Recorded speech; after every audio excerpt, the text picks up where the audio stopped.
الحمد لله رب العالمين والصلاة والسلام على سيد الأنبياء والمرسلين وعلى آله وأصحابه أجمعين أما بعد قال الله تبارك وتعالى في كلامه المجيد والفرقان الحميد أعوذ بالله من الشيطان الرجيم بسم الله الرحمن الرحيم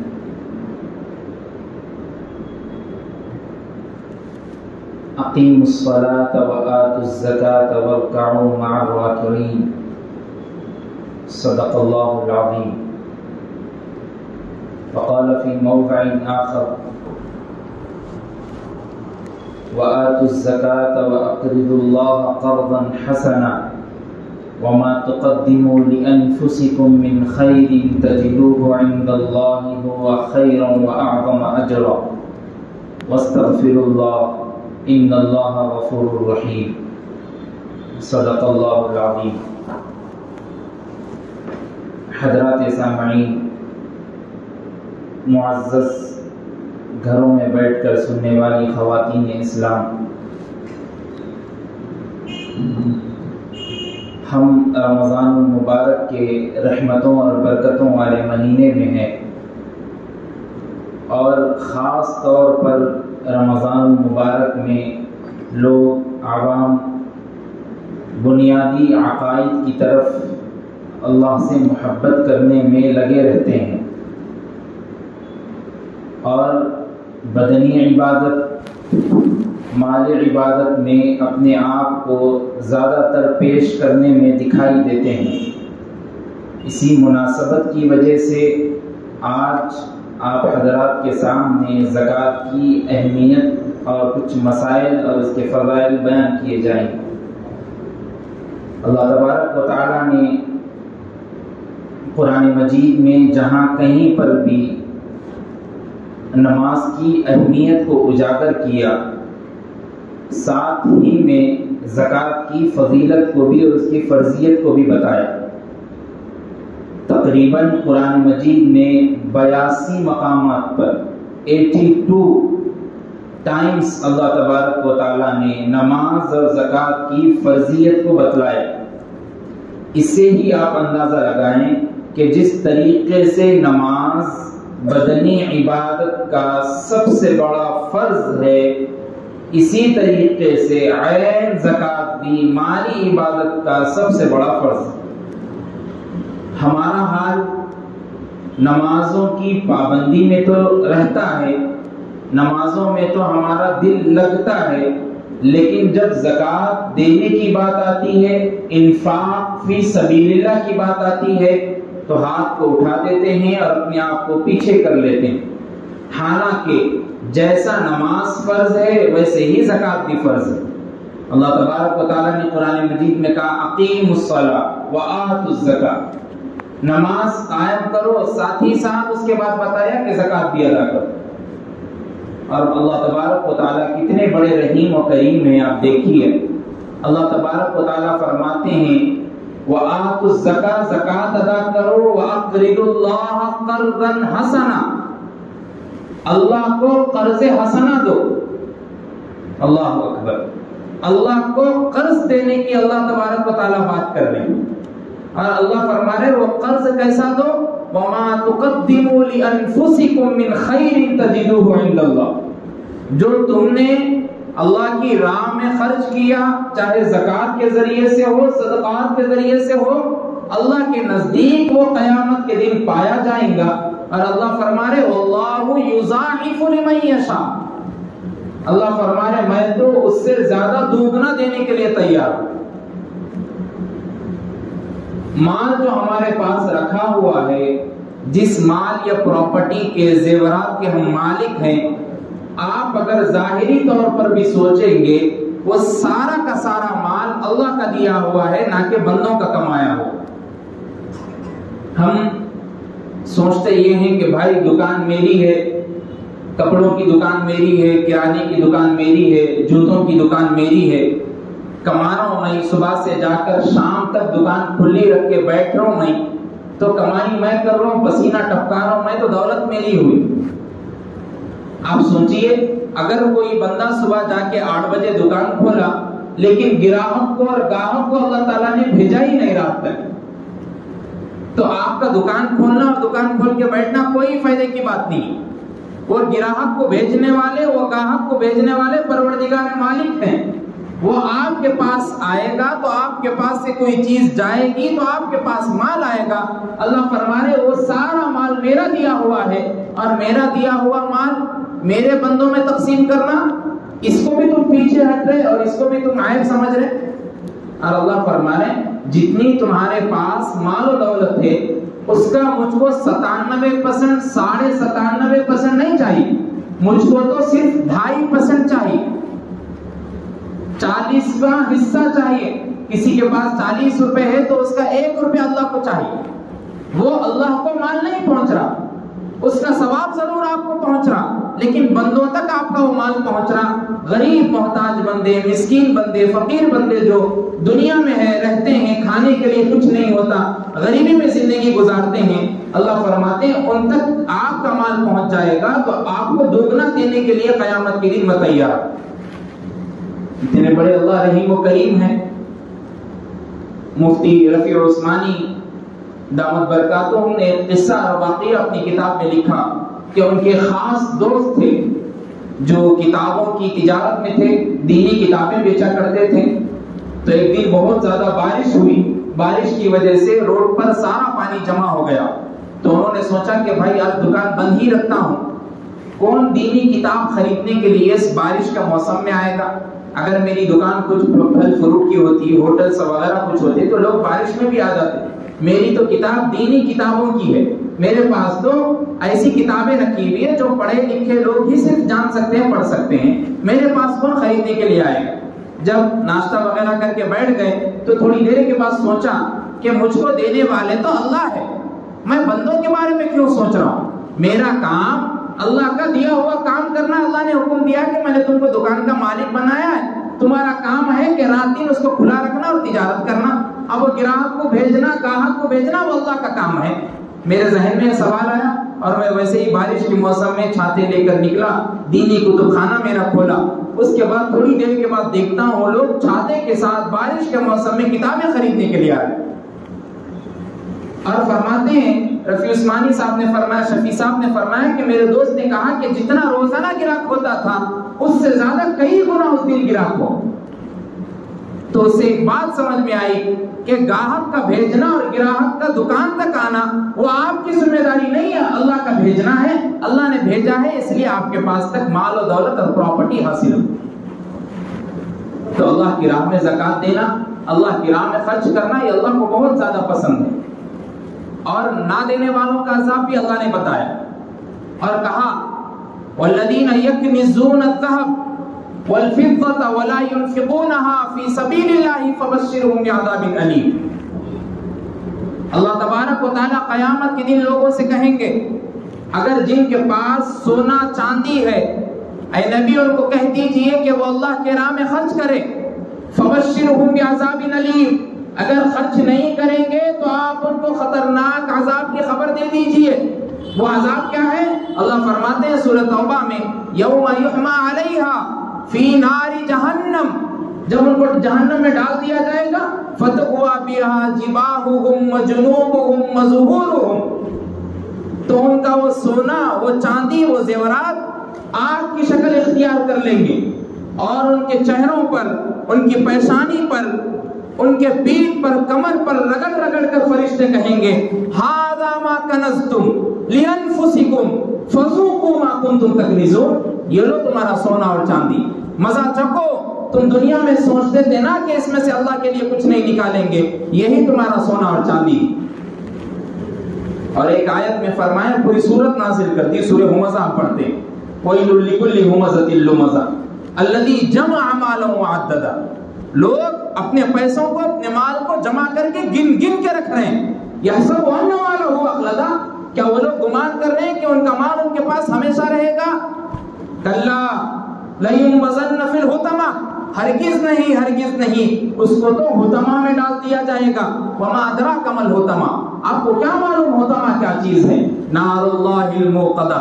اللہ کی سلگائی ہوئی آگ ہے. التي تطلع على الافئدہ، دنیا کی آگ تو انسان کو جلاتی ہے اور پانی ڈالنے پر بجھ جاتی ہے، لیکن یہ آگ تو دلوں تک پہنچ کر دلوں کو جلا دیتی ہے۔ ایسی آگ کو ہم برداشت نہیں کر سکتے۔ اور اللہ تبارک و تعالیٰ کتنے بڑے رحیم و کریم ہیں، اس سے بھی آپ اندازہ لگائیے۔ اللہ تبارک و تعالیٰ نے زکوٰۃ کی جو فرضیت بتائی ہے وہ سال کے گزرنے پر بتائی۔ ایک سال اگر اس کی مال پر گزرا تو اس کے اوپر زکوٰۃ واجب ہے۔ چاہیے تو یہ تھا کہ اللہ حکم دے دیتے کہ ہر مہینہ زکوٰۃ نکالو، تو بندے کو اس پر بھی اعتراض اور اس پر بھی سوال کرنے کا کوئی حق نہیں ہوتا۔ چاہیے تو یہ تھا کہ اللہ حکم دے دیتے کہ 100% مال ہے، اس میں سے 97.5% میری راہ میں اللہ کی راہ میں خرچ کر دو۔ اللہ نے یہ حکم نہیں دیا، اللہ نے حکم دیا صرف 2.5%، 2.50 کا حقدار ہو، 2.5 کا حقدار ہے بندے، ان کو دے دو، یہ قرضہ ہے میرے پاس۔ اللہ فرماتے ہیں میرے پاس قرضہ ہے، میں اس کا اجر تمہیں قیامت کے دن دوں گا، اور وہ بھی کیسے دوں گا؟ واللہ یضاعف لمن یشاء، جتنا مرضی ہو اللہ کی، اللہ بڑا کر دینے کے لیے تیار ہے۔ اب اللہ کی مرضی ہے، کائنات کے مالک ہے، وہ تو جب بڑھائیں گے تو ہم سوچ نہیں سکتے، اتنی زیادہ ہمارے پاس نیکیاں جمع ہو جائیں گی۔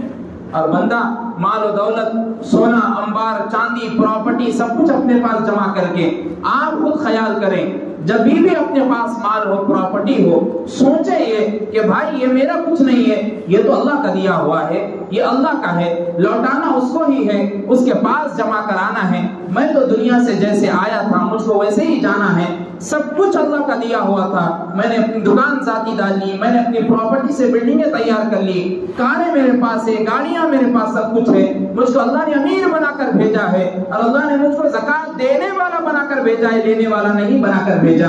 یہ اللہ کا بہت بڑا میرے اوپر فیصلہ ہے، میرے اوپر رحم و کرم کا معاملہ ہے۔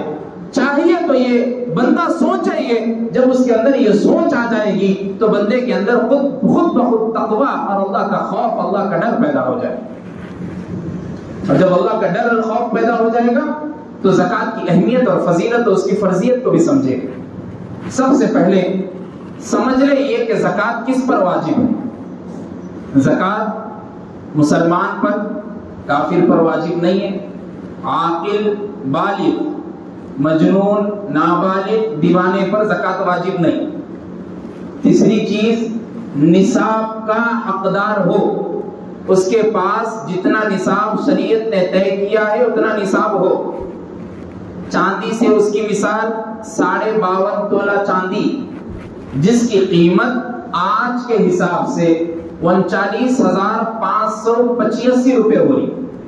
اگر کسی کے پاس اتنی چاندی ہے یا اس کے بقدر مال ہے یا اس کے بقدر دکان میں کوئی حصہ ہے تو زکوٰۃ واجب ہے، فرض ہے۔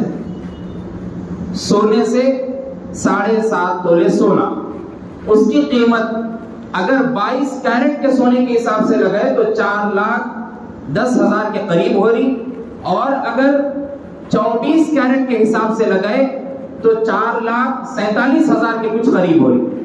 تو آپ روزانہ ریٹ بدلتے رہتا، آپ اس کے حساب سے نکال سکتے۔ اس کی آسان سی مثال، 100 روپے میں 2.5 روپے زکوٰۃ، صرف 2.5%، 40واں حصہ 40 روپے میں 1 روپیہ اللہ کی راہ میں خرچ کرنا۔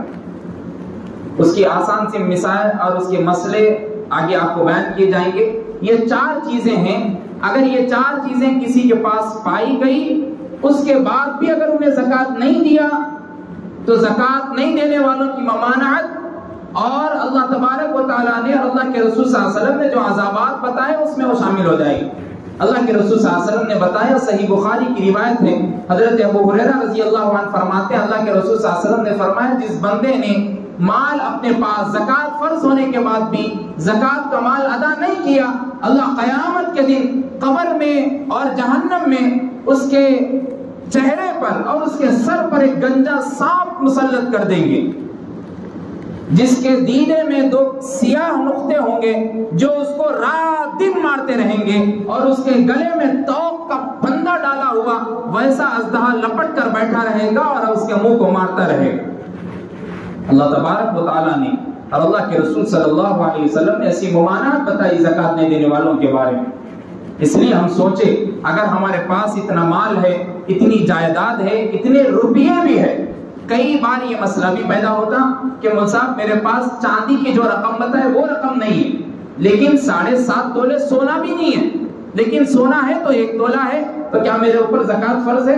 بالکل زکات فرض ہے۔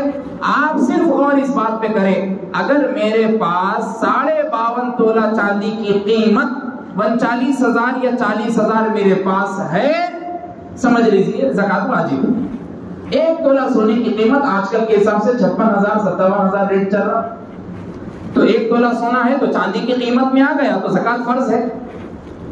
بس اس کو سمجھ کر زکات نکالنے کی کوشش کریں۔ اور تقریباً کئی مسائل پیش آتے ہیں اور لوگ باضابطہ طور پہ پوچھتے بھی ہیں کہ مصعب اگر ایسا ہے تو زکات کیا کرنا ہے، اس کے تقریباً چند اہم مسائل آپ کے سامنے بیان کرنا ضروری ہے۔ عورتوں کے کپڑوں پر اگر خالص سونے یا چاندی کے گوٹے لگے ہوں، جیسا کہ کپڑوں پر کام کیا جاتا ہے سونا چاندی کا، اگر وہ سونا اس قدر ہے کہ نصاب کو پہنچتا ہے تو زکات واجب ہے، یہ بھی غور کر لیں۔ دوسری چیز، اگر کسی کے پاس گھڑی یا کیس ہاتھ کی زنجیر سونے یا چاندی کی ہو تو بھی زکات واجب ہے۔ ہاں اگر صرف سونا یا چاندی کا پانی چلا ہوا ہے تو زکات واجب نہیں۔ ہاتھ میں پہنتے ہم لوگ، تقریباً دیکھتے لوگ، حالانکہ پہننا بھی نہیں، پہننا ایک طریقے سے سونے کا نہیں ہے، چاندی پہن سکتے، ہمارے لوگ فیشن کے نام پہ گلے پہ سونا بھی ڈال کے پھر، حالانکہ کہا گیا سونا جو ہے عورت کی زینت ہے، اور ہمارے لوگ مرد سے عورت کا بن رہے سمجھ میں نہیں آ رہا، تو پورے لوگ سونے کی زنجیر ڈالنے کے پھر رہے۔ تو ان سے یہ بھی کہنا ہے کہ اگر چاندی ہے، سونا ہے، بقدر نصاب ہے، پہنچ رہا ہے اس کی مال تک، تو زکات واجب ہے۔ اگر نہیں، صرف پانی چڑھا ہوا ہے، کبھی کبھی لوگ دکھاوا کا بھی باہر چارمینار پہ ہم دیکھتے رہتے ہیں، سونے کا کلر رہتا لیکن 10 روپے میں انگوٹھی بیچتے، تو اس کو سونے کا چڑھا ہوا پانی، اس کے اوپر زکات واجب نہیں۔ تیسری چیز، اگر کسی نے سال پورا ہونے سے پہلے زکات ادا کر دی، سال کا گزرنا ضروری ہے، مسئلہ یہ بھی آتا کہ مصعب سال پورا ہونے سے پہلے زکات ادا کر دیا میں، تو کیا زکات ادا ہوتی؟ اس کا مسئلہ یہ ہے کہ زکات ادا ہو جائے گی، 2 سال کی اکٹھا زکات ادا کر دی تو بھی زکات ادا ہو جائے گی۔ کوئی سوچتے یہ کہ اگلے سال کی بھی جو زکات ہے یا پچھلے سال کی جو زکات میرے پاس ہے، میرے پاس اتنا مال ہے، میں کروڑ پتی ہوں، میرے پاس لاکھ روپے پڑے ہوئے ہیں، کئی لاکھ پراپرٹی ہے، میں زکات دے سکتا ہوں، کہیں میرے پاس سے پیسہ نہیں جائے گا، تو اگر زکات دے دیے پچھلے سال کا بھی اگلے سال کا بھی تو زکات ادا ہو جائے گی۔ نمبر 4، زکات چاند کے مہینے سے ادا کرنا چاہیے۔ چاند جیسے اس کی مثال رمضان المبارک کے 10 تاریخ کو، چاند کی 10 تاریخ کو آپ نے زکات ادا کی، پھر سال کی رمضان المبارک کی چاند کی جب 10 آئے گی تو زکات واجب ہو جائے گی۔ ہاں بعض لوگ سوال یہ بھی پوچھتے ہیں کہ مصعب چاند کی تاریخ سمجھ میں نہیں آتی، تو اس کا حساب کیا کیا جائے؟ اگر چاند کی حساب میں تاریخ میں دشواری ہو رہی تو شمسی یعنی انگریزی مہینوں کے حساب سے بھی ادا کی جا سکتی ہے۔ شمسی سال کے مقابلے میں قمری سال چھوٹا ہوتا، شمسی جو سال ہوتا وہ 31 کا مہینہ رہتا، لیکن چاند کا جو مہینہ ہوتا وہ 29 کو، کبھی کبھی 30 کو ختم ہوتا۔ تو محدثین کرام اللہ کے رسول صلی اللہ علیہ وسلم کی یہ نصیحت لوگوں کے سامنے تھی کہ چاند کے حساب سے پیش کیا جائے، اس لیے کہ لوگوں کو زیادہ دن معلوم نہ ہو زکات کے لیے، اس لیے جہاں تک ہو سکے قمری تاریخ کو ترجیح دیں۔ اس کے بعد زکات کا روپیہ فوراً خرچ کرنا ضروری نہیں ہے۔ اگر کسی نے زکات کا روپیہ نکال کر علیحدہ کر دیا، یہ ارادہ کر لیا کہ تھوڑا تھوڑا غریبوں پر خرچ کروں گا، تو یہ بھی جائز ہے۔ جیسے مثلا اگر کسی نے ارادہ کیا کہ میرے پاس زکات کے جو روپے نکلے 40,000 روپے رقم نکلی، اب 40,000 روپے میں چاہ رہا ہوں یہ کہ میرے رشتہ داروں میں میرے پھپھو ہے، ان کو میں دینا چاہ رہا ہوں، وہ غریب ہے، مسکین ہے، میں سمجھتا ہوں، اب میں فلاں وقت ان کو 20,000 روپے دینا چاہ رہا ہوں، پھر بعد میں انشاءاللہ 3-4 مہینے کے بعد ایمرجنسی کچھ آ گئی یا کچھ اور مسئلے دوسروں کو میں دینے کی خواہش میں ہوں تو میں ان کو دے دینا چاہ رہا ہوں، لیکن زکات کے روپیے ویسے ہی نکال کے رکھنا ضروری ہے۔ مسئلہ یہ بھی ہوتا کبھی کبھی مول صاحب سے آ کے پوچھتے کہ مول صاحب زکات کے پیسے تو میں نکالا تھا، لیکن میں کیا کرا، الماری میں یا تابدان میں کہیں پر رکھ دیا، کوئی چور آ کے چوری کر لے کے چلے گیا، تو کیا اب میری زکات وہ چور لے کے چلے گیا نا، تو زکات ہو گئی کیا؟ نہیں، زکات نہیں ہوتی، پھر سے ادا کرنا پڑتا زکات، اور پھر سے نکال کے دینا پڑتا۔ زکات کا مطلب یہ ہے کہ جب آپ کسی غریب کو مسکین کو دے دیں گے تو اس کا مالک بنانا ہے، یہ 40,000 روپے اب سے تمہارے ہوئے، تم اس کے مالک ہیں، اور وہ جو رقم رکھی ہوئی تھی کسی کے ہاتھ میں نہیں دیے تھے، وہ تو آپ مالک تھے اس کے، وہ چور آ کے چوری کر لے کے چلے گیا، آپ کی غلطی ہے اس میں۔ ہمارے لوگ یہاں بھی کیا کرتے ہیں، ہلو حیدرآبادی لینگویج میں سمجھا رہا ہوں، ہلو بازو گلی سے پتلی گلی سے نکلنے کی کوشش، مطلب جہاں تو چوری تھا انہیں بھی غریب تھا اس لیے لیا پیسہ، زکات ادا نہیں ہوتی، خاص طور پہ یاد رکھنی۔ اس کے بعد ایک آدمی کو زکات اتنی رقم دینا نہیں چاہیے جس سے وہ خود نہ صاحب نصاب ہو جائے۔ جیسے مثلا 40,000 کی میں رقم بتایا، اگر اس کو ہی 40,000 آپ دے دیں گے تو انہیں بھی صاحب نصاب ہو جائے۔ تو جہاں تک کوشش کرنا ہے کہ 15,000 اس کو دے، 10,000 اس کو دے، پھر الگ 5,000 کسی کو دے، پھر اگر 10,000 الگ دے کسی کو، ایسا کرنا ضروری ہے۔ اگر زکات کی رقم کسی کے ذریعے سے مستحق تک پہنچا دے تو یہ بھی درست ہے۔ جیسے مثلا ہمارے حیدرآباد میں، ہمارے ہندوستان میں خاص طور پہ لوگ چاہتے ہیں کہ غریب تک پہنچ جائیں، اور امریکہ میں، یورپ میں، انڈونیشیا میں کہیں پر اچھے پراپرٹی کے لوگ ہیں، دبئی میں رہ رہے، اور ان کے پاس وہ لوگ دیکھ رہے، ان کے ساتھ میں جو رہ رہے وہ پورے امیر ہیں، تو وہ لوگ کیا کر رہے ہیں، میری رقم میں ہندوستان تک پہنچانا چاہ رہا ہوں زکات کو، تو جائز ہے، پہنچا سکتے، جب تک اس کے پاس انہیں فون کر کے نہ بولتے کہ آپ کی زکات کی رقم کا میں مالک ہو گیا تو زکات ادا ہو جائے گی۔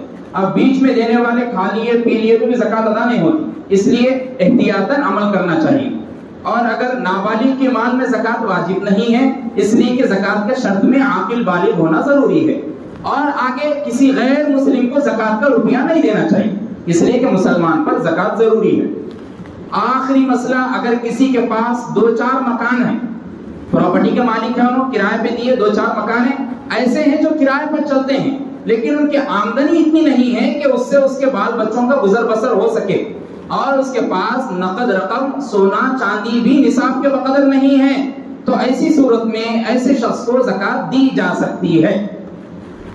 پراپرٹی کے مالک بھی ہیں لیکن وہ گھر کا کرایہ، جیسا مثلا اب سمجھ لو ہمارے حیدرآباد میں سب سے غریب علاقہ جس کو ہم بولتے کرایہ کم رہتا تو پہاڑی شریف ہے، مہیشورم ہے، ٹکوڑا ہے، کم تر علاقے ہیں، وہاں کا کرایہ جو رہتا 1200، 800، 900 روپے رہتا۔ تو اب ان سے جو 2 گھر کے کرایہ آ رہے تو 1000 روپے آ رہے، انہوں بول رہے کہ مصاحب 2000 روپے چاہ رہے، یہ 2000 روپے سے میری آمدنی کو بسنے ہوئے، لوگ میرے کو سمجھ رہے کہ میں پراپرٹی کا مالک ہوں اس لیے میرے کو زکات نہیں دے رہے، تو ان کو بھی زکات دے سکتے اگر انہوں آمدنی کے اتنے محتاج ہے، ان کے پاس پیسہ جو آ رہا وہ ان کی آمدنی میں خرچ ہو جا رہا، تو ان کو بھی زکات دے سکتے۔ اور اس کے بعد تقریباً 3-4 مسئلے اور، اس لیے کہ سنانا اور بولنا ضروری ہے۔ تقریباً لوگ سوال بھی کرتے کہ میں، امی سوال کرتی، خواتین گھروں میں سوال کرتی کہ میری کو 3 بچیاں ہیں، ان کے لیے میں سونا چاندی جمع کر کے رکھ رہی ہوں، ان کی شادی کے لیے اکٹھا کر کے، بہت سارے مسائل پیدا ہوتے، کیا ہے مول صاحب اس کے بارے میں بتا دو۔ تو سوال ہے، میری 3 بیٹیاں ہیں، عمر ایک کی 10 سال ہے، 12 سال ہے، 8 سال ہے، میں ان کی شادی کے لیے 20 تولہ سونا لے رکھا ہے، اس کے علاوہ اور دوسری چیزیں بھی، مثلا برتن، کپڑے وغیرہ، الماری دینے کے لیے، اس لیے کہ جب دلہا آتا تو انہوں پورا مانگتے، حالانکہ منگنا بھی نہیں ہے، انہوں پورا کار میں بٹھا کے لمبرگینی میں بھیجو بولتے یہاں سے وہاں تک، کپڑے وغیرہ بھی آہستہ آہستہ جمع کر رہی ہوں، کیا ان چیزوں میں بھی زکات دینا پڑے گی؟ بچیوں کے نام پر کوئی پیسہ وغیرہ جمع نہیں، میں جو جمع کر رہی ہوں وہ میرے پاس ہے، میری سوچ صرف یہ ہے کہ میری بچیوں میں خرچ کروں گی، میں میرے بچیوں کی اس کو مالک نہیں بنے، تو کیا کیا جائے؟ جواب ہے، اگر آپ نے اس سونے کا مالک بچیوں کو بنا دیا تو ان کے جوان ہونے تک ان پر زکات نہیں ہے، مالک بنا دیے تو جوان ہونا ضروری ہے، اس لیے کہ شرط کیا ہے زکات کی؟ جوان ہونا، عاقل ہونا، بالغ ہونا، بالغ نہیں ہوئی بچیاں تو زکات نہیں ہے، جب جوان ہو جائیں گی تو زکات ہے، اور اگر آپ مالک نہیں بنے، آپ خود مالک ہے تو پھر زکات نکالنا پڑتا ہے، وہ سونا چاندی میں زکات نکالنا ہے، البتہ برتن، الماری جو اگر آپ جمع کر رہے ہیں اس پہ زکات نہیں، اس لیے کہ رہائشی سامان ہے، اپنا خود کا خرچہ ہے، اپنے خود کی ذمہ داری ہے، وہ اس میں زکات نہیں ہے۔ اور اس کے بعد دوسری چیز، جب کہ مرد حضرات پیسہ کماتے ہیں تو بیوی کے زیورات کی زکات شوہر کو دینی چاہیے یا بیوی کو اپنے جیب خرچ سے جوڑ کر؟ اگر شوہر زکات ادا نہ کرے، اگرچہ بیوی چاہتی ہو اور بیوی کے پاس روپیہ بھی نہ ہو کہ زکات دے سکے، تو گناہ کس کو ملے؟ جواب دے رہے، زیور اگر بیوی کی ملکیت ہے تو زکات اسی کے ذمہ ہے، حق مہر میں بات یہ ہو گئی تھی کہ اس کے مالک آپ ہیں، اب زکات ہے اس کے اوپر، اس لیے کہ مالک بنا دیے، اور زکات نہ دینے پر وہی گنہگار ہوگی، شوہر کے ذمے اس کا ادا کرنا لازم نہیں ہے، بیوی تو اپنا جیب خرچ بچا کر زکات ادا کرے یا زیورات کا ایک حصہ زکات میں دے دیا کرے۔ آج کل خواتین یہ سننے میں اور سمجھنے میں آتا ہے کہ جب ان کے پاس سونا چاندی آ جاتی اس کو خرچ کرو بولے تو نہیں ہوتا ان سے، تو اس سے اچھا ان کو کیا بولنا، ڈرانا نہیں. آپ کے پاس کچھ رقم ہوں گی نا آپ تک دیے سو، وہ نکال دو. آپ سونا چاندی دو بولتے کہ مسئلہ پھر الگ ہو جاتا. آپ دیے پھر بیچو بول رہے میرے کو، دیے کہیں کو پھر تو شادی تک بات چل جاتی ہے، ہلو ہلو ہلو بڑھ جاتی. بس ہم نے تو بولنا یہ کہ بقدر اس کے اگر آپ کے پاس پیسے ہیں تو آپ پیسے دے دیجئے، یا ایک کام کریے تھوڑا سا حصہ بیچ کے زکات دے دیجئے. اور تقریباً ہم لوگ سمجھتے ہیں کہ سونا جانے کی وجہ سے، پیسے جانے کی وجہ سے کمی آ جاتی. دکھائی میں کمی ہے لیکن برکت میں زیادتی ہے. اور وہی سود کا حساب لو، دکھائی میں زیادتی ہے برکت میں کمی ہے. ہمارا معاشرہ پورا سود کی طرف ہے، زکات کی طرف پورا ہاتھ اٹھا دیتے. ہمارے مولوی صاحب بولا کرتے تھے کہ میاں اس زمانے میں کسی کے جیب سے 1 روپیہ نکالنا جہاد کرنے کے برابر. 1 روپے کے واسطے وہ 1000 سوال پوچھتے، کہاں سے آئے تم، کیا کر رہے تم، کہاں رہتے تم، کتنے بھائیاں ہیں، کتنے بہنا ہیں، شادی کئی کو نہیں کر لی اب تک، کپڑے اتنے اچھے پہنے نا، ٹوپی ہے نا، سنتور صابن لگا رہے نا، 30 والا صابن لگا رہے. یہ سارے دے رہے کتنا، 1 روپیہ غریب کو دے رہے، سارے سوال آ کر. حالانکہ دیا ہوا ان کو معلوم اللہ کا دیا ہوا ہے. ان کے دادا پردادا جو تھے غریب تھے، لیکن ان کے ابا جانے سے پہلے ان کو پڑھائے، اسکالر بنائے، انجینئر بنائے، ڈاکٹر بنے، بی کام پاس کرے، ڈگری پاس کرے، بڑے بڑے ہائی کورٹ میں جا کے جج بن گئے. اور بننے کے بعد کیا سوچ رہے، یہ تو میں میری محنت سے کمایا.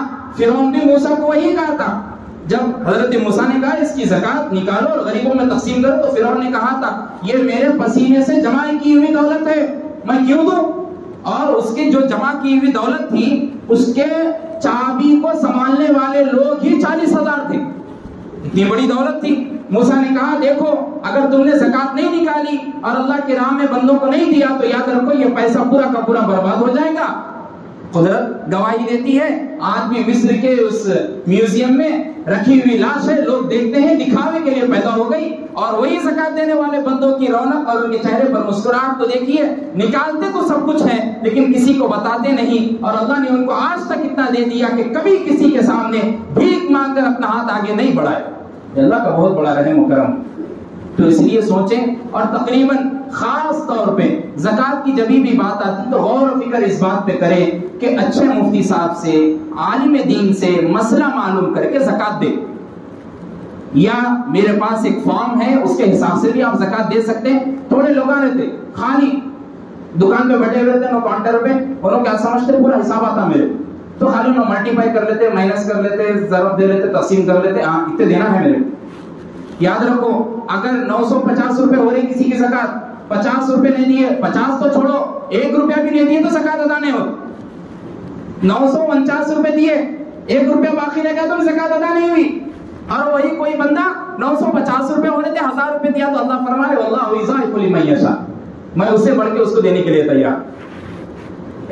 اتنے بڑے رحیم و کریم مالک ہیں ہمارے. سوچیے آپ. تو یہ ایک فارم ہے میں نے مؤذن صاحب کے حوالے کیا، اس کی زیروکس کرا کر آپ اس کو لے سکتے ہیں. بہت قیمتی فارم ہے. زکات کے مسائل کو کسی مفتی صاحب، کسی مولانا کے بغیر بھی آپ بیٹھ کے میتھمیٹکس سے، آپ کے میتھس کی سائنس سے آپ حل کر سکتے ہیں. اس کو میں سمجھانے کے لیے آپ کے 5-6 منٹ لوں گا، وقت ضائع ہوگا. لیکن زکات ایک ایسی بحث ہے جس پر بہت سارے لوگ کشمکش میں ہوتے ہیں اور الجھنوں میں پیدا ہوتے ہیں کہ مصاحب کیسا کرنا، کیا کرنا. اس میں 2 فارم بنے ہوئے، ایک ادھر ہے ایک ادھر. ادھر پہ جو بنا ہوا ہے اس کا نام ہے قابل زکات اثاثوں کی مالیت. یعنی مطلب جو پراپرٹی، جو مال، جو پیسہ آپ کے پاس ہے اس کی قیمت یہاں پر لکھنا ہے.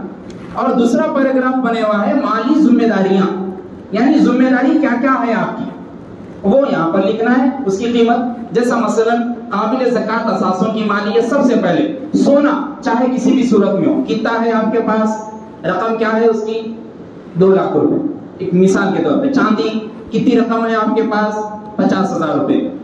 نقدی کیش کتنا ہے آپ کے پاس وہ لکھ لینا ہے. بینک بیلنس کتنا ہے آپ کے پاس اکاؤنٹ میں وہ لکھ لینا ہے. کسی کو ادھار یا امانت دی گئی رقم کتنی ہے آپ کے پاس وہ لکھ لینا ہے. سیکیورٹی میں دی گئی رقم کتنی ہے آپ کے پاس وہ لکھ لینا ہے. انشورنس پالیسی میں جمع شدہ رقم کتنی ہے وہ بھی لکھ لینا ہے. اور انشورنس کی بات نہیں تو یاد رکھ لو انشورنس کرانا حرام ہے. اگر کرا دیے تو زکات واجب ہے، حرام ہے. اب لوگ کیا کرتے ہیں، کرا دے کے مصاحب حرامی چنے جان دو زکات کے نکالنا. تو یاد رکھو آپ حرام ہونے کے باوجود بھی انشورنس کریں تو آپ سوچ رہے ہیں کہ اللہ کی جو فرض کی ہوئی زکات ہے اس سے چھوٹ جانا چاہ رہے ہیں، پیچھا چھڑانا چاہ رہے ہیں، وہ جائز نہیں ہے، نکالنا پڑتا۔ اس کے بعد غیر ملکی کرنسی، دینار، ریال، سعودی دبئی میں جا کے رہ کے آئے تھے، وہ بھی رکھا ہوا ہے، الماری میں رکھے، بیوی کو بول رہے سب جگہ دیکھنا، تم ادھر نہیں دیکھنا، اس کے بڑھ رہے وہاں بھی پیسے، جب بڑھوں گے، جب میں چارپائی پہ لیٹوں گا اپنے بیٹے کو بلا کے آخری وصیت کر کے بولوں گا بیٹا یہ لو اس کی خرچ کرو۔ کیا کرتے؟ آپ خود پیسہ جمع کریں، آپ خود حل نہیں کر رہے تو کیا لے کے جاتے پیسہ؟ اس لیے اب سے ہی اس کی حفاظت کر لیں۔ اس کے بعد مختلف سرٹیفکیٹ جو رہتے ہیں آپ کے پاس، پراپرٹی کے ہو چاہے کسی بھی ہو، اس کے بھی زکات۔ وصول شدہ فنڈ جو آپ کے پاس فنڈ آتا ہے کسی بھی چیزوں کی وجہ سے، اس کا بھی نکالنا ہے۔ سامان تجارت، مال کا اسٹاک کتنا ہے آپ کے پاس؟ کپڑوں کی ہے 40 لاکھ کے کپڑے جمع ہیں اندر شو روم میں، گننا ہے اس کی رقم کتنی ہوتی ہے، بازو کو لکھ لینا۔ اس کے بعد آخری چیز، بچنے کی نیت سے خریدی گئی دکان، مکان، پلاٹ، گاڑی اور ایسا ہی بیکار مال جو آپ کے پاس رکھا ہوا ہے، اس کی ساری رقم ادھر پر لکھ لینا ہے۔ لکھ لے کے کیا کرنا ہے، دوسرے پیراگراف میں آ کے ادھر لکھنا ہے کہ مالی ذمہ داریاں کیا کیا ہے میرے اوپر، میرے گھر والے میرے اوپر ذمہ داری کیا کیا دی، اس کو یہاں لکھ لینا۔ جیسا لیا ہوا قرضہ کتنا دینا ہے، 2 لاکھ روپے۔ بیوی کا غیر شدہ مہر کتنا ہے وہ لکھ لینا۔ بجلی کا واجب الادا بل، یہ بھی آپ کی مالیتی ذمہ داری ہے، اس پہ زکات نہیں رہتی، اس لیے کیا کرنا اس کو لکھ لینا۔ گیس کا واجب الادا بل بازو کو لکھ لینا، پانی کا واجب الادا بل بازو کو لکھ لینا، مکان کا واجب الادا بل بازو کو لکھ لینا، دکان کا واجب الادا بل بازو لکھ لینا، گودام کا واجب الادا بل بازو لکھ لینا۔ دیگر واجب الادا اخراجات جو بھی آپ کے ہیں اور جو ضروریات رہتی ہے ہر ایک کی الگ الگ رہتی وہ بھی لکھ لینا۔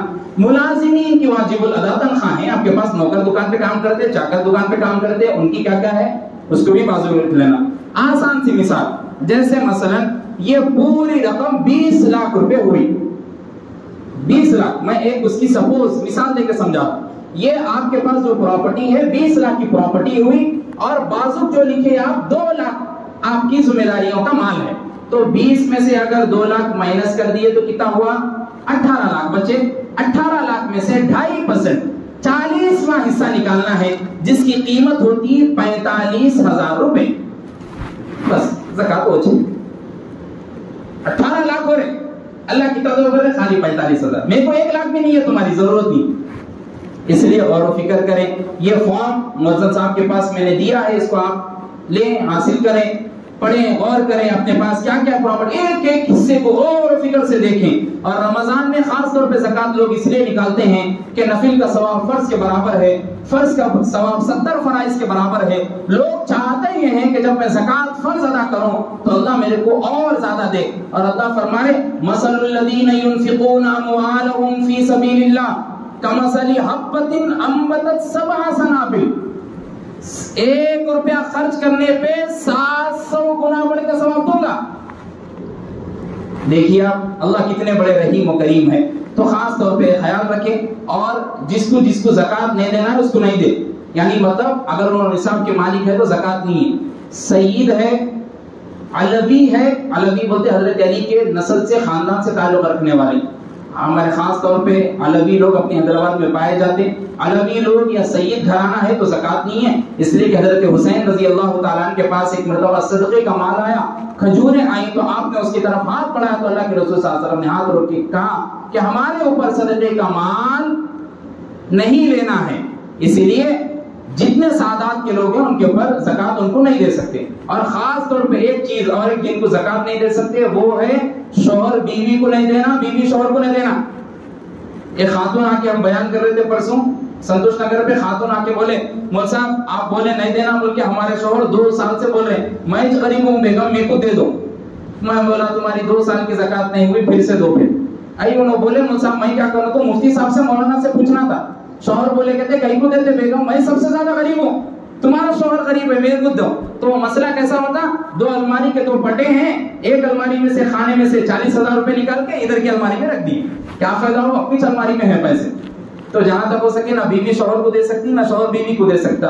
بقیہ مسائل جو ہیں مفتی صاحب سے عالم دین سے رجوع ہو کر زکات نکالیں، اللہ تبارک و تعالیٰ نے فرض قرار دیا ہے اور فرض میں کوئی کوتاہی نہیں ہو سکتی۔ خاص طور پہ یاد رکھیں اللہ تبارک و